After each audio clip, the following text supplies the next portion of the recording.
अस्मिताने दिला मुलग्याला जन्म. श्री स्वामी समर्थ प्रेक्षकांनो, आता सायली अर्जुनला असं म्हणते, मला साक्षी सचिन बद्दल फक्त आई बाबांना सांगायचं होतं, मला अस्मिता ताईंसमोर हे सगळं सांगायचं नव्हतं. तर अर्जुन म्हणतो, म्हणजे प्रिया अस्मिता ताईला योगा क्लाससाठी बाहेर घेऊन गेली आणि मग अचानक लवकर घरी परत घेऊन आली. हे सगळं सहज घडलं असं वाटतंय का तुला सायली?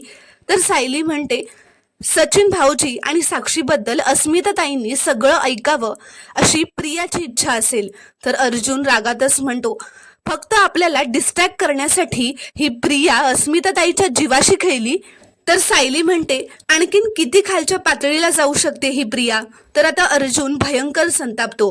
तर आता हॉस्पिटलमध्ये प्रियाला भेटायला एक मुलगा आलेला असतो. त्याला भेटून ती तिथून निघून जाते आणि त्या दोघांना भेटताना अर्जुन सायली एकत्र लपून बघत असतात. सायली अर्जुनला असं म्हणते, अहो हा तर सँडी आहे. तर अर्जुन सायलीला विचारतो, म्हणजे हा प्रियाचा बॉयफ्रेंड होता का? तर सायली म्हणते, हो. तर अर्जुन म्हणतो, मग तर या सँडीशी बोललंच पाहिजे. तर प्रेक्षकांनो, आता पुढील भागात सायली अर्जुन मिळून प्रियाच्या बॉयफ्रेंड पर्यंत पोहोचणार आणि त्याच्याकडून आणखीन काय माहिती गोळा करणार हे पाहणं खूपच रोमांचक ठरणार आहे.